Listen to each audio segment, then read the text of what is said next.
Salut, c'est Clem des Acolytes, on se retrouve aujourd'hui pour une nouvelle vidéo sur un top 6 des phénomènes les plus incroyables.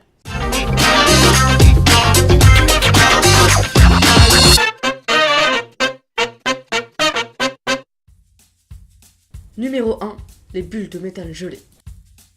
Les bulles de méthane sont remplies de méthane, Sans blague.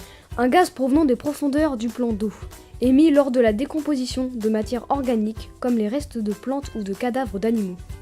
Les bulles de méthane formées sur le plancher remontent à la surface de l'eau.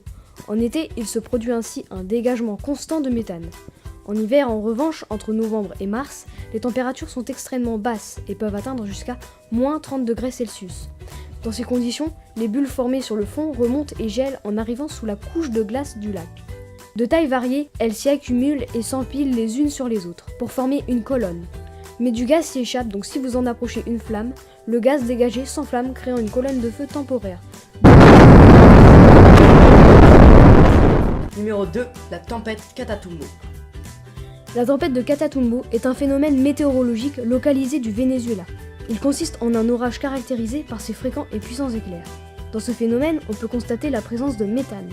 Les vents chauds et humides qui proviennent de la mer des Caraïbes s'engouffrent dans le bassin du lac de Maracaibo. Quoi? Vous savez pas ce que c'est? Eh ben vous cherchez sur internet, comme tout le monde. Non, en vrai, on est plutôt gentil. On va vous mettre une carte. Non, l'autre carte, pas comme. Bon, je reprends.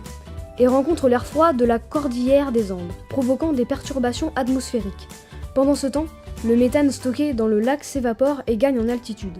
Les courants d'air ascendants des nuages répartissent alors aléatoirement le méthane qui va se concentrer à différents endroits. De là, le méthane va affaiblir les propriétés d'isolation de l'air qui servent à réduire l'activité électrique. L'orage est présent 140 jours dans l'année, 10 heures par nuit, et on peut y voir environ 280 éclairs par minute. Numéro 3, les pylolava volcaniques. Lorsque la lave remonte à la surface, elle subit un refroidissement très rapide. La structure qui permet à la lave de refroidir le plus rapidement possible est une structure octogonale.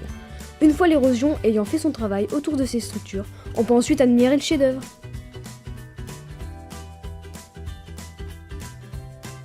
Numéro 4, les ovnis.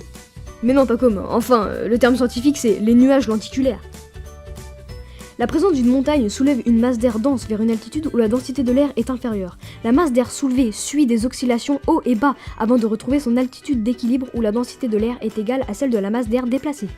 Bon, dit comme ça, on dirait une formule de chimie, mais dans les faits, ça ressemble à un chapeau blanc posé sur une montagne qui peut être pris pour un ovni s'il est plutôt petit. Je vous laisse regarder. Numéro 5, les fleurs de glace. Ces fleurs de givre se forment sur une fine couche de glace. Comme l'eau peut passer de la phase solide à la phase gazeuse sans passer par la phase liquide, une couche d'humidité sursaturée se forme sur la couche superficielle de glace de l'océan Arctique. En raison de l'écart de température de 20 degrés entre la glace et l'air, celle-ci refroidit rarement et se condense. Si vous n'avez pas tout compris, c'est pas grave. En gros, quand la température de la glace est d'environ 0 degrés et la température de l'air de moins 20 degrés, les fleurs arctiques se développent. Ces cristaux de gel peuvent atteindre quelques centimètres de hauteur.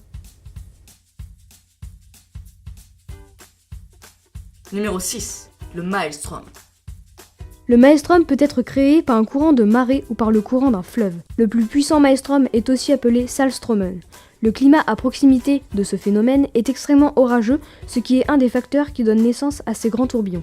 Toutes les 6 heures, 400 millions de mètres cubes d'eau s'engouffrent à des vitesses pouvant atteindre 40 km/h dans un bras de mer de 150 mètres de large et 3 km de diamètre. Mieux vaut ne pas y aller en bateau pour voir ce que ça donne. C'est un tout petit peu risqué.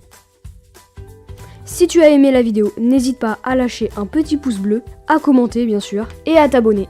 À la prochaine!